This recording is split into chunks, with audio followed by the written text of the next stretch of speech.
मंडप बघत नव्हत्या, त्या आपल्या जबाबदाऱ्या उभ्या करत होत्या। मामाच्या पायाला दुखापत झाल्यामुळे शांत बसलेले होते, पण त्यांच्या मनात एकच विचार, माझ्या मुलीवर एवढं ओझं आलं। आणि त्या मुली एकच निर्धार डोळ्यात, आपल्या बापाला कुठेही त्रास होऊ द्यायचा नाही। प्रत्येक काम करताना त्यांच्या हातात घाई होती, पण मनात माया होती, थकवा होता, पण चेहऱ्यावर हसू होतं, कारण त्या फक्त लग्नाची तयारी करत नव्हत्या, त्या आपल्या बापाचं स्वप्न पूर्ण करत होत्या। खरंच जगात कुठलीही ताकद मोठी असेल, पण बापासाठी उभ्या राहिलेल्या मुलींची ताकद त्याहून मोठी असते। काल आम्ही नवरदेव नवरीच्या माळा बुक केल्या होत्या। आज मी आणि आकू पाचवाऱ्यामध्ये त्या माळा आणायला आलो। घरून फोन आला, मॅचिंग बांगड्या घेऊन या। मग काय, आकू सरळ बांगड्याच्या दुकानात गेली। रंग, डिझाईन, मॅचिंग सगळं बघून तिने सुंदर बांगड्या घेतल्या। सगळी काम उरकून पुन्हा लगन घरी पोहोचलो। नवरीच्या भावांची धावपळ सुरू होती, कोणीतरी मंडपात, कोणीतरी पाहुण्यात, तर कोणीतरी तयारीत गुंतलेले। मी आणि सनी खुर्चीवर बसून हे सगळं बघत होतो, कारण लगन घरात काही जण धावत असतात आणि काही जण ते क्षण मनात साठवत असतात। सुरुवातीला सांगितल्याप्रमाणे प्रथेनुसार आपला शिव आधी घोड्यावर बसला। अगदी एटीत बसून त्याने सगळ्यांचं लक्ष वेधून घेतलं आणि मी त्याचा एक छानसा व्हिडिओ काढला। तेवढ्यात शिव म्हणाला, पप्पा मला नवीन ड्रेस घालून फोटो काढायचे। मग काय, त्याला पटकन तयार व्हायला सांगितलं आणि त्याच्या हात्याने त्याला नवीन ड्रेस घालून दिला। पण तोपर्यंत राघवीने संधी साधली आणि घोड्यावर बसायची बाजी मारून घेतली। शिव बाहेर आला आणि ते बघताच त्याच्या चेहऱ्यावरचा आनंद एका क्षणात नाराजीत बदलला। त्याला पुढे बसू दिलं नाही म्हणून तो रुसला होता।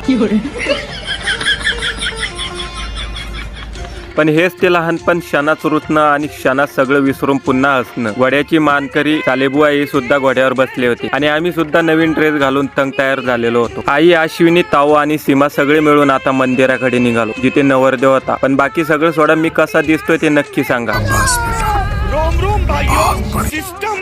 ढोलताशांचा गजर आणि डीजेच्या गाण्यामध्ये आम्ही मंदिरावर पोहोचलो। इथे एक गोड प्रथा पार पडली। सगळ्या सालींनी नवरदेवाला गोड पदार्थ खाऊ घातले आणि काही वेळातच आम्ही नवरीपाशी पोहोचलो। आता मी कॅमेरामॅनला घेऊन आलो होतो, कारण नवरीचं फोटोशूट करायचं होतं। पण तिथे कोणाचं काय चाललं आणि कोणाचं काय काहीच कळत नव्हतं। पण आपला एक नियम आहे, काहीही झालं तरी आपला व्हिडिओ मध्ये आलाच पाहिजे।